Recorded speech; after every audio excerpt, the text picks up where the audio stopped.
We blur out your face with eggs whenever we talk about it. No one will know what we're talking about. People said that they missed the cold intros.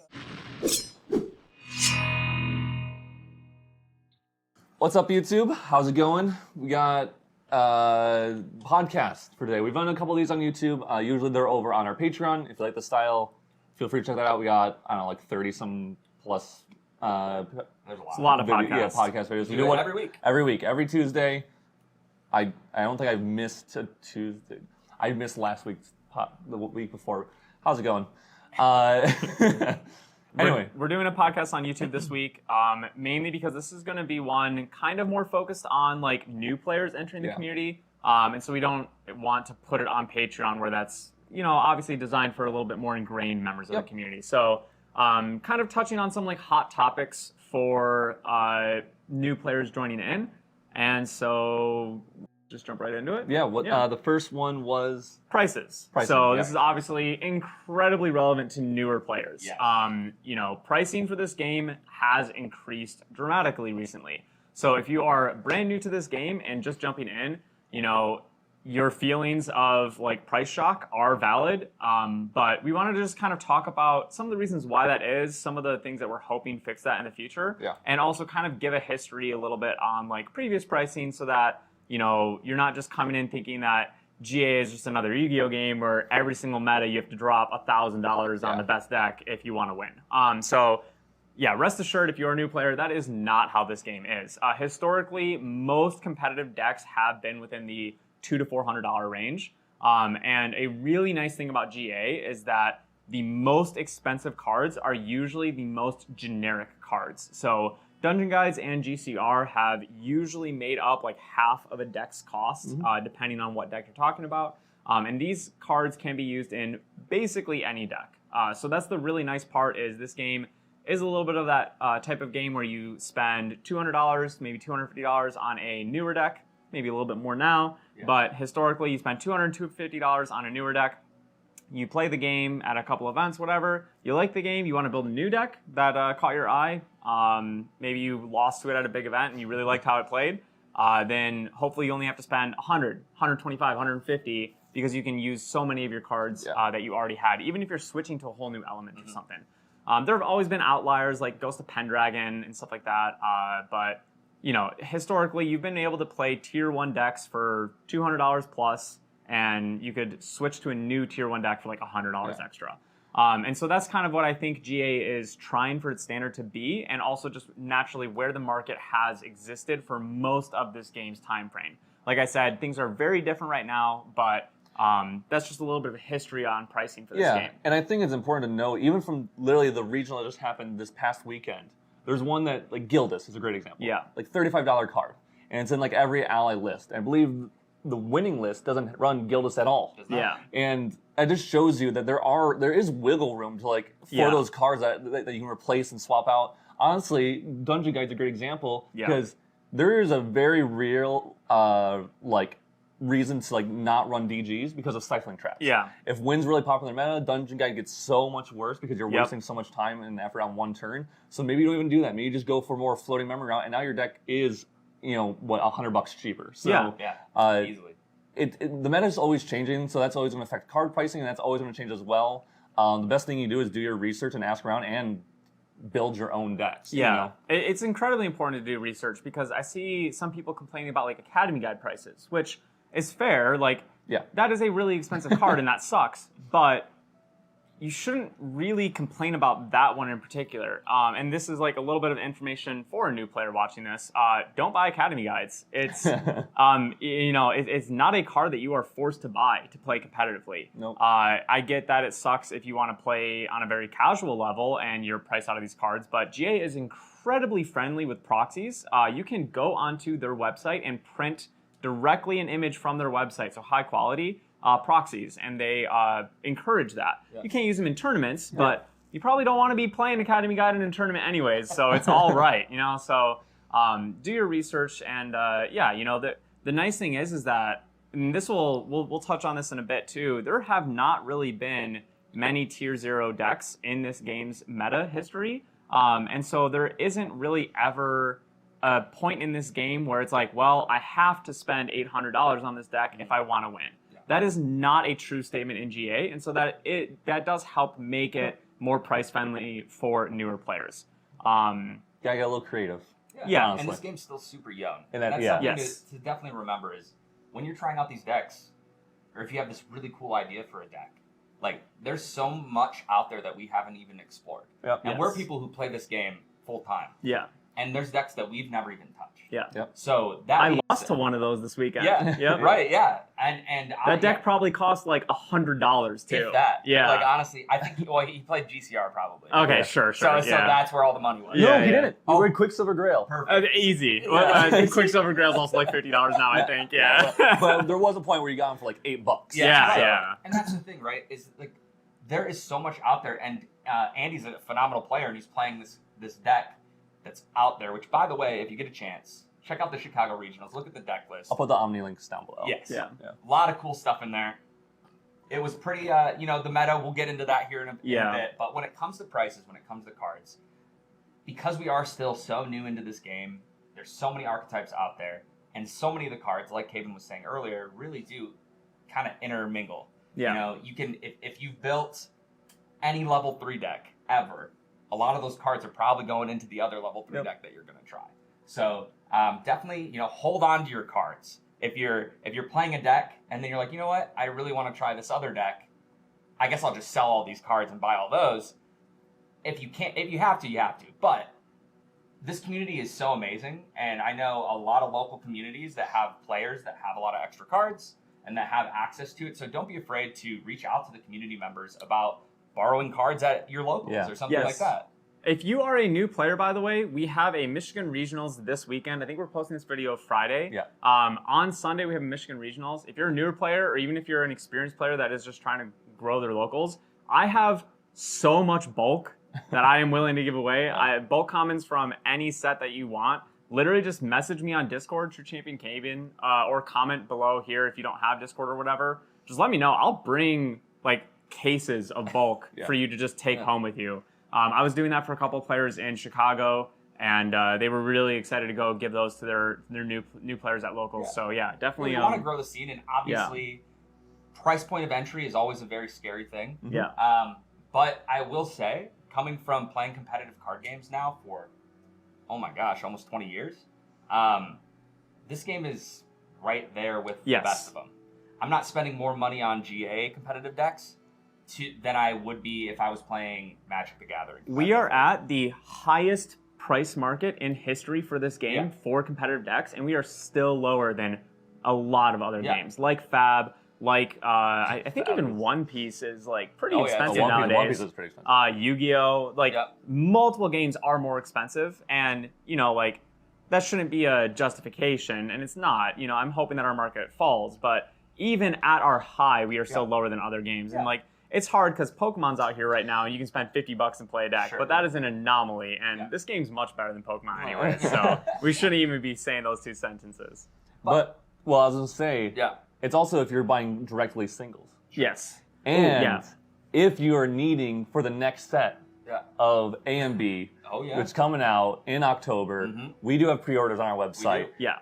Pre-orders, like we and everyone, honestly, when we post them, they're super competitive. Like it's lowest of the low. Like it is, and you need those cards. For me, every set has had really good cards. And there's a really good resale value almost every single time. We've had one weird set. But. Historically, FTC was the only set that after a few days of release, the EV went lower than box cost, and box cost went lower than box cost. But for first edition, for DOA Alter Wave 1, for DOA Alter Wave 2, for MRC and ALC, all 5 of those sets, if you want to count the waves as sets, if you had pre-ordered for those, you like the box prices almost doubled within a few weeks, essentially. And the reason that happened was because the EV was so much higher than the box price. Usually, the advice that you give a new player in a game is buy singles, don't open products. Sure. And I've actually told players to buy boxes for this game, which is crazy, but it's also really cool. No, it is. Yeah. Well, the biggest thing is like, this is how I got started in the game, guys. Caben was into the game. He had all the Kickstarter stuff. He had, amassed a decent chunk of boxes of first edition. And I was like, you know what? This game looks amazing. He got me kind of hooked on the gameplay. I was like, I'll buy one box. And I bought one box. And this doesn't happen. This probably won't happen to you. But I bought one box of a first edition, and I was able to open a serialized Lorraine level 1, I think. It was Lorraine level 1, which is obviously a very expensive card. But I was able to sell that card and get a complete set of the game. Yeah. And buy my FTC for the next set. And that was because I got lucky and opened a box that had a CSR. But every set has CSRs. Yeah. And you have a chance to get one. So if you can and you like opening, which everybody likes opening packs, and you're able to, like, I think that it's super cool. It's a little gambly. Yeah, it is. But the fact that it's even possible, because if there was no CSRs, I would still be buying as much product as I am. Yeah. But because of CSRs, and I tend to maybe hit one if you buy a bunch of boxes, maybe you hit two, you get really lucky. You can sell those to the community, a lot of collectors, really incredible resale market. And wow, look at that. You just paid for your entire set that you just bought. So it's pretty cool. If you do want to buy pre-orders on our website, there's a link down below. Yeah. AMB pre-order, $200 off, or free shipping on orders $200 or more. Yeah. I believe here That's at the bottom. I don't know where. Right here, like somewhere there. Yeah. But with that, like, we could probably do a podcast just on. Yeah. We should probably move on. But I will say, kind of like an ending thought on it. Don't let the price point scare you away. Yeah. I think that this game is incredible. The community is incredible. And there's a lot of opportunity to get cards, to borrow cards, to find people. I just don't want newer players who are coming in to get scared off by some people that may be really, really pushing the envelope that this game is incredibly expensive. Yeah. We also have had weebs directly involve themselves with situations that other card games normally wouldn't. When FTC was too underpriced, for example, they tried to implement a strategy that I don't think any other card game has ever done and tried to affect the secondary market in a positive way.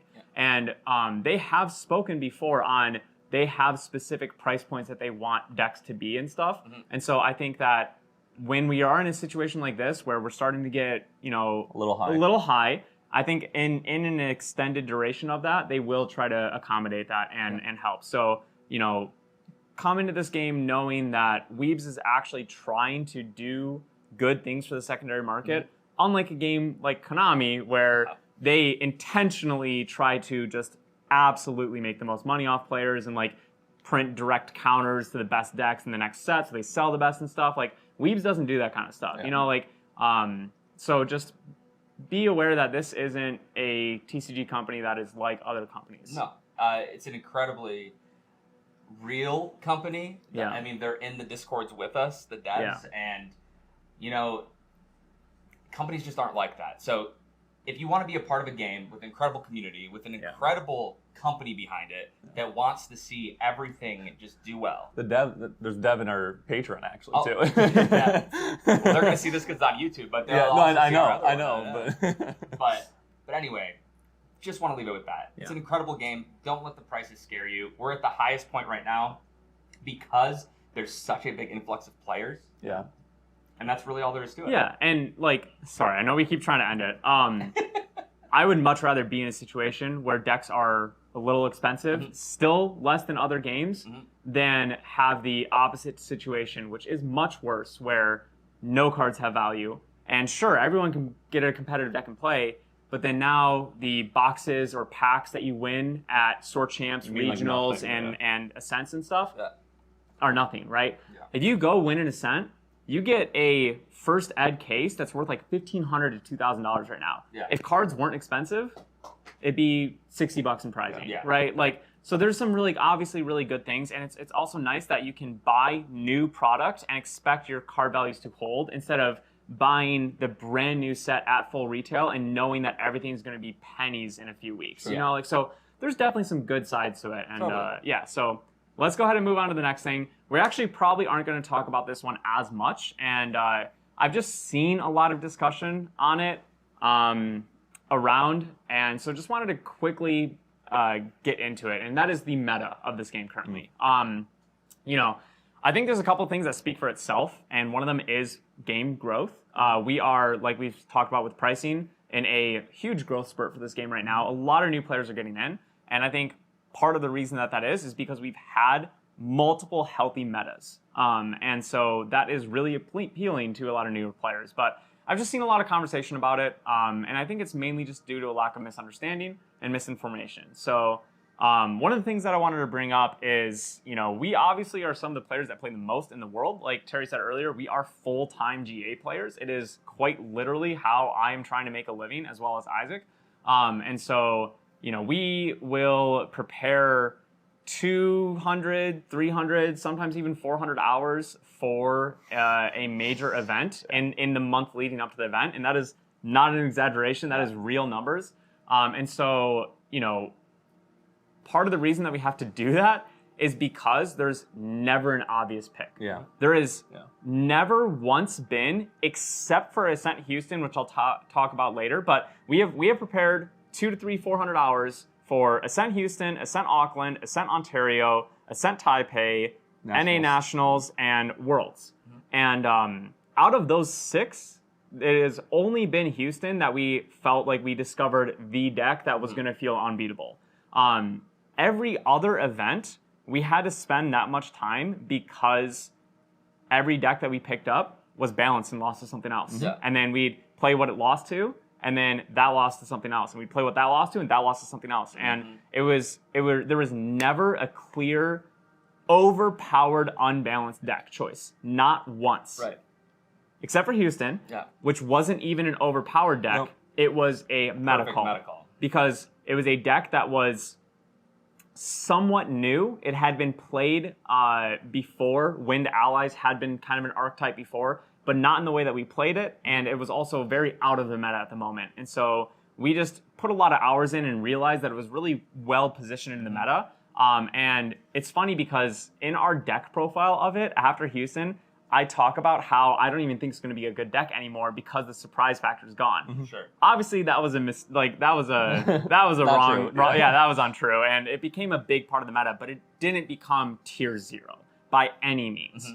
And so, just as a new player coming to this game, I would like to see arguably some of the best players in the world and some of the most experienced players in the world talk about how balance feels really good. Yeah, it's really exciting to see. It's like crazy. Playing other competitive games, traveling and trying to play games at the top level.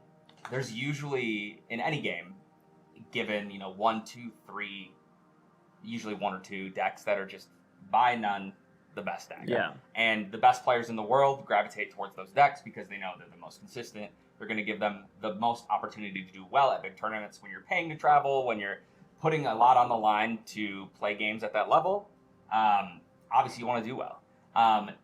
This game, it is unbelievable that you can almost play any champion in any element. And if you understand your deck well enough, and you play it, you know your matchups, you can do well against pretty much anything.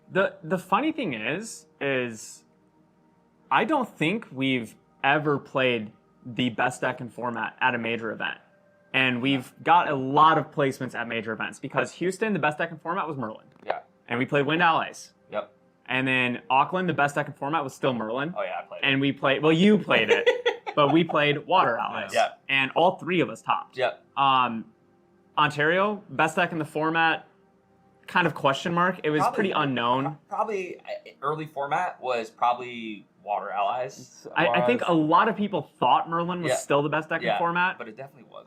Diana was pretty impressive. There was a lot of variety. That's where it really started. Ontario was more of a mixed bag. Yeah. And we did bring undefeated with Firezander. Yeah. And we did bring our Auckland decks again. Yeah.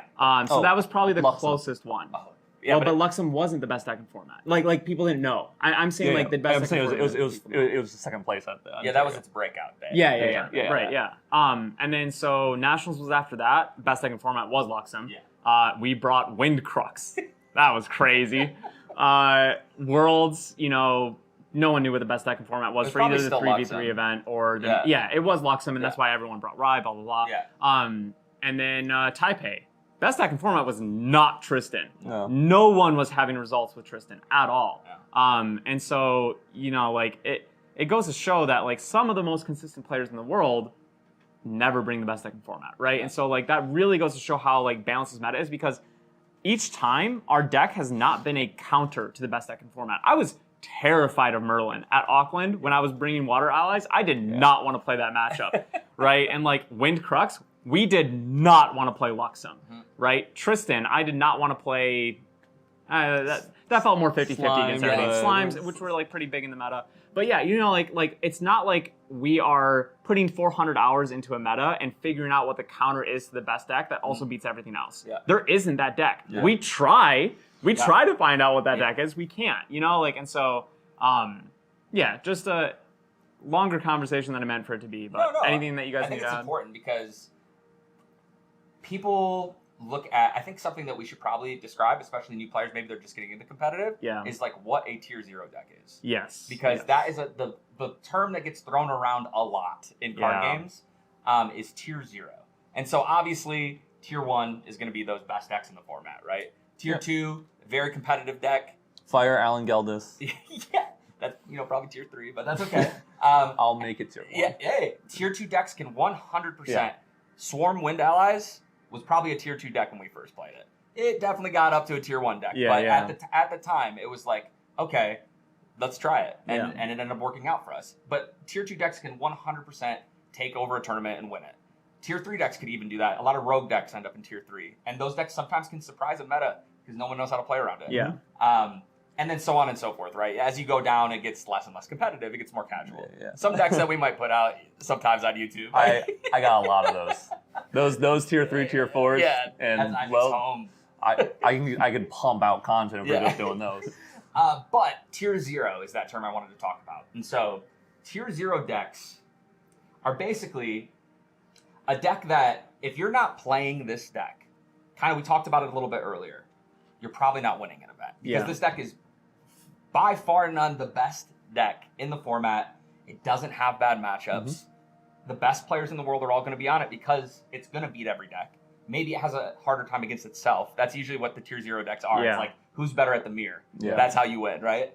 And we've seen tier 0 decks in lots of games. And I can't think other than if we go all the way back to like DOA. Like old DOA. But the problem I would even argue personally that it wasn't tier because it was a full-on triangle meta where you saw, Fire on Solar Rain, which beat all the ally decks and everything else, obviously, and it beat up most decks. And then we also had Wind on Solar Rain, but anyway. Then we had Rye. And so and then Rye beat Fire on Soul. Fire on Soul beat Wind decks, and there wasn't any water decks yet in DOA. So Wind Allies got absolutely rolled by level 2 Rain Flame Sweep. So, you didn't see a lot. We still played it. But it's okay. And then those decks, like the aggro decks, beat Rye. And then Rye beat Fire on Soul. It's our closest thing to tier 0, but I agree it was not actually tier 0. It was close. Fire on Solar Rain was the best deck. And I don't think anybody would deny that played competitively back then, but it was not unbeatable. Rye kicked its butt. So there was a lot of opportunity to play other decks, but it was early in a game. It was one set. We had 200 cards in the game. So what can you do at that point? It's hard to not make a tier 0 meta with that many card pool. Now we're 4 or 5 sets in. How many sets in? We're 4 sets in. 4 sets in. Jeez. 5th set's coming out soon. Pre-orders. But there's so much opportunity. There's so much creativity in this game. Deck building is so cool. There's so much opportunity.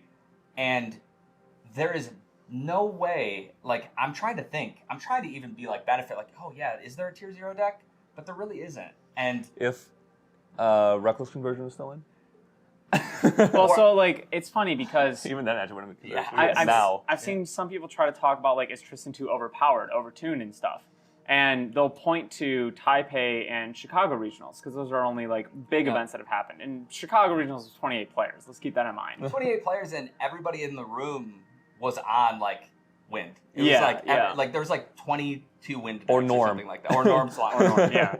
But you know, like Taipei, it was us three and then Sean. That was the highest placing Tristan list, which again... Umbra Tristan, yes. Yeah. Which again, you know, like, wasn't really in the meta at that point. Yeah. And then so, like, people do like to net deck in this game, just like every other game. Yeah. And, you know, our team is usually net decked pretty heavily. And so if we play Tristan at Taipei, there's going to be a lot of Taipei that follows in the upcoming meta. So, like, it's not a shock that Chicago had so many Tristan players. Yeah. And you also had two people in top 8, you and Isaac, that were at Taipei that also topped 8. So it's like if you look at it, it's like, oh well, 2-3 Tristans top 8 in Taipei, three Tristans top 8 in Chicago. It's like, well, the same players were in there. So that's a really important thing to note in this game because... same players and one that's our local. Yeah. Eli was also top 8 of Chicago that is a local to us, a friend of us, and... Willie said, I ripped you guys' list like 2 days ago.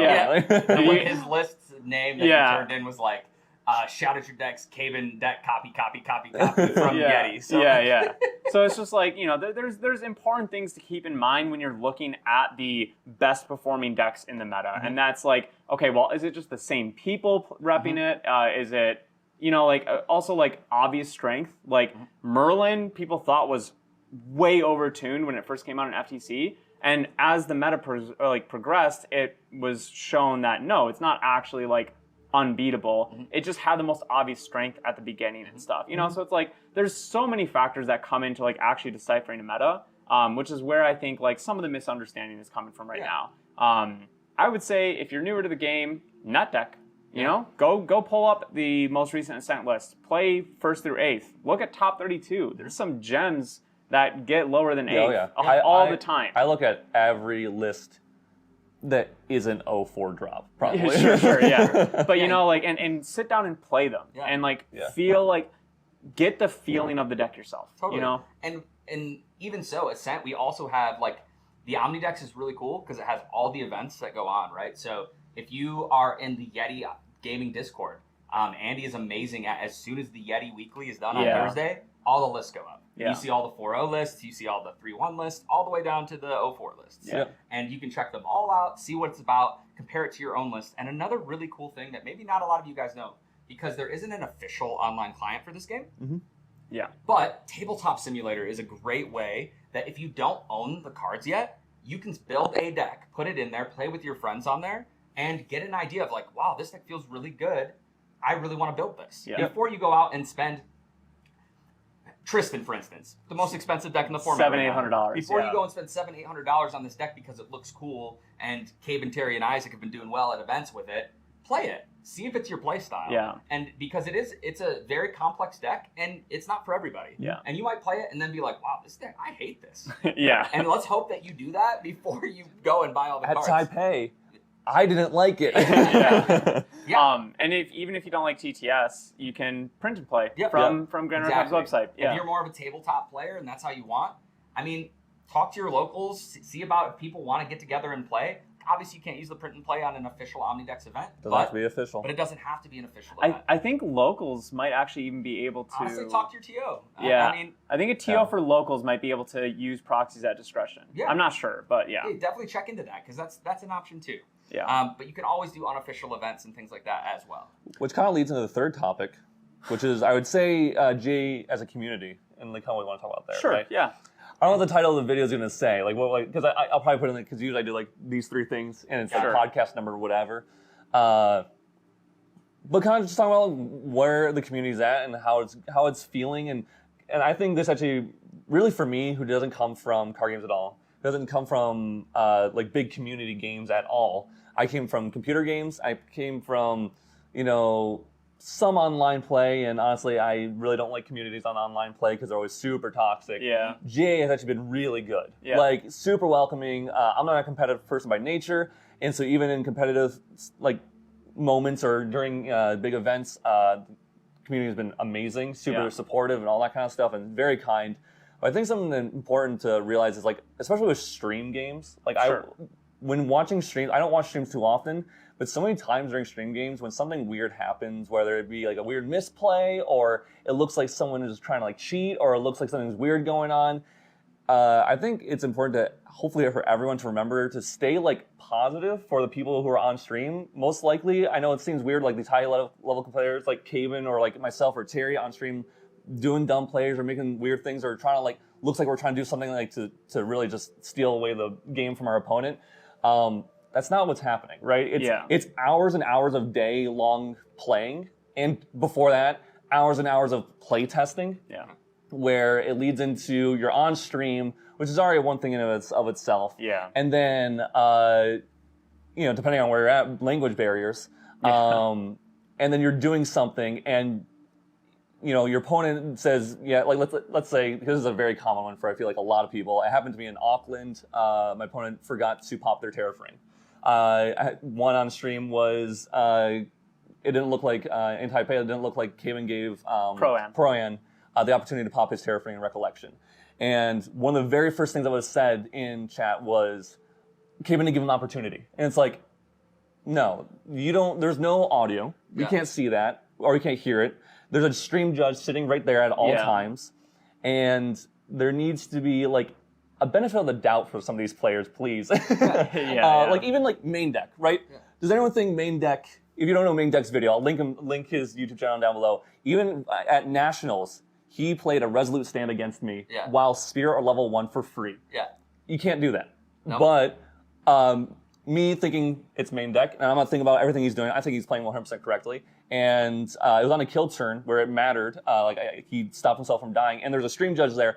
All three of us missed that he just played a Resolute for free. The only reason I was caught after the fact, not even during the game, was because stream noticed it, and I'm assuming chat noticed it, and because you have how many more eyes, like 100 in a national, probably 100 plus eyes looking at this instead of just 3 set of eyes in a room. And yes, it's kind of part of the judge to be like, hey, you can't do that. That's not allowed. But sometimes they're engrossed in the game and they just took their eyes off for 1 second. Yeah. It's already been moved past it. They're human. Yeah. At the end of the day. Just like the players are. Yeah. And people mess up. And I'm not like, Main Deck try to cheat against me. Yeah. Right? Why would I think that? It's Main Deck. The dude is the epitome of nice. And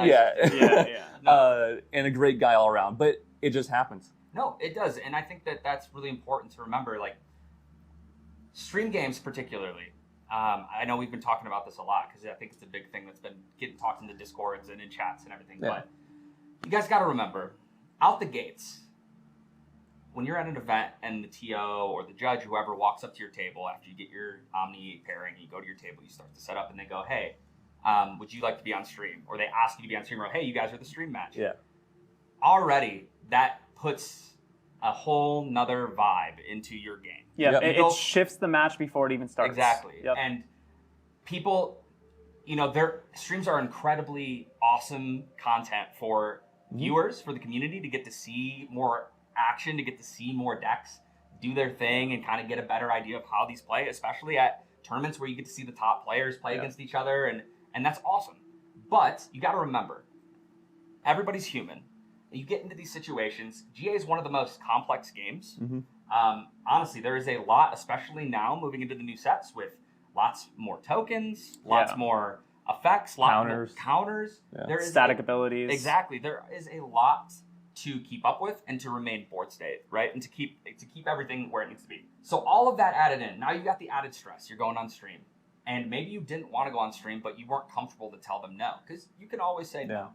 But I mean, even our regionals, or not our regionals, the Chicago regionals. You watch. We have the VOD on our channel. We just had a stream going. Yeah, there's 2 games that are straight up weren't streamed because one of them just said no. Yeah. And they asked the next 3 tables and they all said no. Yeah. And so then they were like, at that point, let's just keep playing. Yeah. And so that's the thing, right? That's how many people don't want to be on stream. But at a big event, sometimes you feel obligated. Yeah. And so you go on stream Now, not only is everything I just said going on, but you're also thinking, okay, now 100+ people are going to be watching me play. Yep.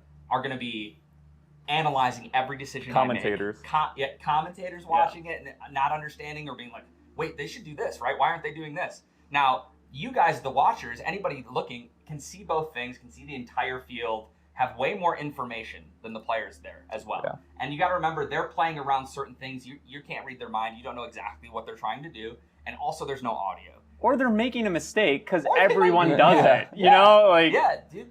A misplay, I should say. Yeah, sometimes you forget to pop your boots to draw a card that would have given you equal, man. Yeah. I don't know. It just happens. But seriously, like Isaac was saying, there's all these other factors. Fatigue after a long day. Like us in Taipei, we're in a completely different time zone. 12-hour difference. We're not sleeping. It's crazy, right? So there's a lot of factors to these players, and usually you would think, and we always joke about it, is like top 8, right? It's the best players that after a long, like these guys are going to be amazing, and then you sit and like you see more misplays by the top 8 players than anybody else. I know without a doubt, my finals match in Taipei was the worst game of Grand Archive I've ever played in my life.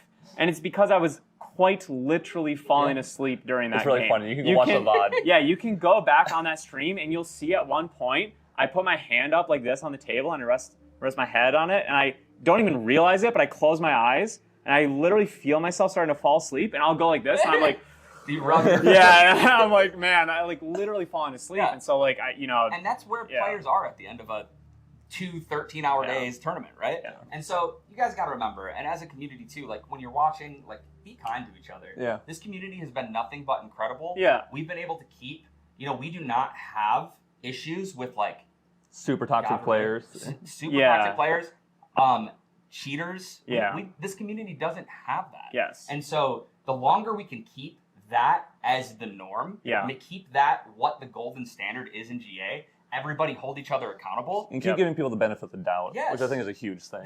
There's clearly times to not do that. Yeah. But I can't think of a single time on stream so far in this game's career for any player where it was questionable enough to not give them the benefit of the doubt. Agreed. Yeah. And I think that if we can just continue to be nice to each other and incredibly accepting throughout this community, now players do need to be playing clean. Oh, for sure. This is not us saying, hey, cheat. Yeah. No. Or allow, like, because there's unintentional cheating and there's intentional 100%. cheating. And I've definitely unintentionally cheated on stream multiple times. Yeah. It's also because I've been on streams more times than I can count. Sure. And a lot of players will do this no matter what because it's just so hard to keep up with a complex game and a complex board site, like you said. And you're thinking a turn ahead and like playing around. And you got a game loss for the too. So and that happens. We've seen that on stream multiple times. So on top of the players obviously having to hold each other accountable too, we also have judges that are human, like we said, and they're watching and they're trying to catch everything. And honestly, that's their job on stream. They should catch that stuff. But it happens and they miss it. And it is what it is. But we need to obviously hold each other accountable when we're playing, play as cleanly as we can, maintain board state, watch your triggers, play clean. They always say it in the player meeting. Don't slow play, but don't play too fast that you're not giving, like making where a judge has to come over and be like, why do I have to make this decision that you were just like shuffling through all your turns and going fast without like giving someone an opportunity or something like that too. But like, obviously, don't slow play. I probably should call people more on slow play than in games. And honestly, we were going to make the transition into talking about that a little bit. I think because I know that was something we wanted to bring up. But just the last point on that, guys, just be kind to each other. And play this game that we love. Obviously, we want to keep the community incredible, and the competitive level is getting higher and higher and higher. At every event, people are getting better. The average player is getting better and better and better, and the top players are getting better. Yeah. So we're going to continue to see this growth. And while that happens, obviously, you need to play clean, and we want to have these players rise to the top that are playing well. Yeah. And I want to say, like, all the points that we said to, like, why things might happen in these top-level events, they're not excuses, they're not reasons to allow it to happen, but just considerations to remember. It's not like those people making those mistakes or those things are having shouldn't get warnings. Like, there should be warnings and stuff distributed because of those things. Yeah. But it's also not because those people are just plain right cheating. Yeah. There's mistakes being made. There's whatever happening. I think that it's still a player's responsibility, no matter how tired you are, no matter how late in the tournament it is, to try to play your absolute cleanest. Yeah. And so I want to like kind of give that call out, because something that I've done is when I'm playing against someone that I know knows the rules really well, I start to get a little bit more lax around them, not checking what they're doing and stuff. And I definitely need to do that more, because fortunately I haven't had to worry about feeling like I'm playing against cheaters. And so I haven't worried about that as much, but you should always be on your toes. Cheating has definitely happened in Grand Archive. We haven't seen instances of it really happen, but it happens just like every other card game. Fortunately, we don't have a big deal with it in this game, but it is your responsibility to make sure that your opponent's unintentionally or intentionally cheating, not unintentionally or intentionally cheating. But it is also the judges, and I don't want to like completely throw a group of people or a specific person under the bus, but I would really like to see judging get a little bit more attentive in this game. Like I said, I've played in a lot of streamed top cut matches or late day one matches and stuff, and I have had a lot of judges miss game state errors more often than they catch them. And I'm not, again, trying to throw them under the bus or whatever, but you know, I have felt that focus isn't always on the game, you know, and so I would just like to say, if you are a judge, you know, like, please hear this as a call to like double down when it is getting tough, when you are getting tired. You know, like, just try to pay attention to that game. Try to fix any game state errors that you see. So just watching the game. Yes. Actually make sure you're judging the game. Yes, because I've definitely felt that sometimes judges are just watching a game play instead of watching the gameplay. Yeah. Right. And so, you like that play on words there? Yeah, that was good. But, you know, and also, like I was talking about earlier, how I don't pay attention to other, like, pro players enough. You know, this is also a call out to me and other people that do that, because, you know, there's one specific player out there that I won't mention by name, but me and him are notorious for trusting that each other are playing cleanly and properly, and massively missing game state errors on both of our ends, right? And so, you know, that can happen sometimes. So if you're on a stream game or not, even more important when you're not on a stream game, because you don't have a judge there to help you, try to play as cleanly as you can. Try to focus on your opponent and make sure that both of you guys are playing properly. You know, don't let tiredness or whatever get to you. You know, like, make sure that you are trying your absolute best. And then the last thing that I personally wanted to say about this is how we were talking about players rejecting going on streams. I don't think I've ever once rejected going on stream, at least for major events, and it's because I want to feel really comfortable on stream. I'd like to be in a position one day where playing on stream versus playing off stream feels absolutely no different to me. And also because I know that a lot of people do enjoy watching us play, right? And so kind of a little bit of like, I mean, we're content creators, right? Giving content out there, us playing on stream at a major event, and also my personal feelings of like wanting to be on stream to get familiar with it and get used to it and everything. And something that I've really appreciated is that I, until recently, haven't ever felt apprehensive of going on a stream, because I know that there's so many people watching and I'm going to get judged for making a misplay or a mistake. But that has started to creep in a little bit recently, and Taipei was really great. Obviously, you know, like I said, I played the worst game of my life on stream. I made too many misplays to count through the game over and over and over and over again, and you know, I made mistakes that were so crazy that they happened just because I was, like I said, literally falling asleep. You know, I at one point in the game activated a card and had to turn to the judge and say, did I do this correct? Like, immediately after playing the card. I literally wasn't even aware if I did. And what was great about that was, even though I knew I played the worst Grand Archive game of my life, right after the finals, you know, I obviously sat down for a while and like tried to recover and everything, but I had checked my phone and I had so many messages from so many people in the community, content creators, judges, players, casual people, fans, like whatever, so many of them had messaged me, said like, dude, you played great, like super proud of you, like good job and stuff. Yeah. And it was just like, I'm getting a little emotional because like it literally was like so nice to see because I mean I knew they were all lying to me. Obviously, I played so bad, but it was just like so awesome to see that kind of response. Even though, you know, a lot of people saw me publicly play my worst game of GA, and like so that's the feeling that I hope every player in this game can have, that they're excited to go on stream because they get to show everyone their game instead of fearing to go on stream because they're going to be ridiculed for making a misplay, which they didn't know because they didn't know their opponent's hand, which the stream did, or making a misplay because they made a misplay and everyone does, you know, like, or whatever instance happens on stream, you know, so just a call to keep this community awesome and just like try to better ourselves, even though we already have such a great community, and like just a huge shout out to how much support there is. Like it's unreal. Like I wouldn't want to be anywhere else. Yeah. Like, I love Grand Archive. Yeah. I love the Grand Archive community even more than I love Grand Archive. Yeah. And I've met so many incredible people already around the world. I've got to visit places that I never imagined in a million years I'd get to go to. Yeah. This game has offered so much to us. We're so blessed to be able to do what we've been able to do.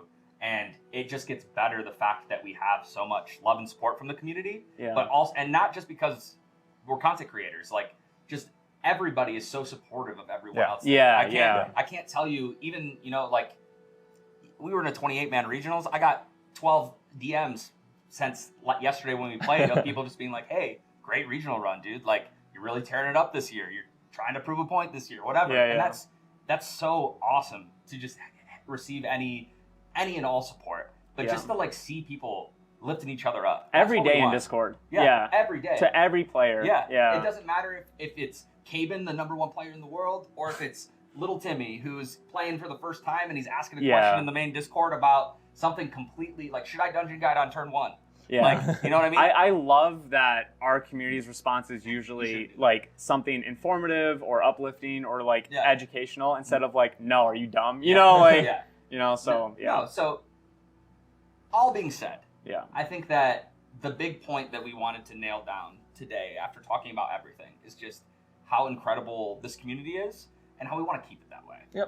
I think that's, you know, we know there's a lot of hot topics out there. There's been a lot of conversation about a lot of the things we talked about today. A lot of people feel very strongly, and that's okay. You're allowed to have those feelings, and you should. And talking about them in the Discords, in the concerns channels, in any thread you want, that's your right. You can do that. And I think it's great that we have the ability. We have a Discord community that's so receptive to that, and we have devs that listen to that stuff. So when there is a big issue, they see it. Silidar reads every message on Discord, I think. I think in every Discord. Yeah, in every Discord. And I mean every Discord, not just GA Discord. No. Discord there is. Every Discord that's remotely related to GA, I think Silidar is in there, and he reads almost all of it. Bless his heart. It doesn't get past him. So, and that's incredible to have devs that care about this game so much. So I think that's it. Pretty much. This is probably a really long podcast. It is, But to recap, don't worry about prices. It'll hopefully get fixed, and it historically hasn't been as bad. The meta is great. I think a lot of people know that. But and still growing and changing. We're a month into the set. Exactly. That's what I'm saying. So much to find. Even previous metas have been pretty dang good, honestly. And just keep being great people. Keep being great. Keep making competitive GA a uplifting and fun experience. And fourth, if you need dragon shields, you got to use code TRUE5 at dragonshield.com. Get yourself. There's a lot of new ones out right now. They're really, really cool. I got Caven hooked on the dual matte anti-glare blacks. Those are my favorite sleeves. And now they're Caven's favorite sleeves. I literally, when I saw Terry using those, I was like, I'll never use those. Those are trash. Why are you using them? And then I like picked them up and actually looked at them. I was like, these are pretty nice. And then you play with them. It's amazing. So, my new favorite. Yeah, they're great. So use code TRUE5 for 5% off your entire order. Get some custom sleeves made or something. I mean, honestly, get anything you want. Deck boxes. Get the kickback to us, which is really nice. Help support us. Super support. And you guys have done that already. Like so much. Thank you. It's been crazy. And then pre-orders. And Michigan Regionals. And Michigan Regionals. If this is in 2 days. Yeah. So drive right on up to Michigan, Ann Arbor. You can find the ticket link or Eventbrite link, or not Eventbrite, OmniDucks link in the description below. June 30th. Yep. Thank you, guys. We appreciate you. We love you. Thank you for everything. And we will catch you on the next one. Peace. Peace.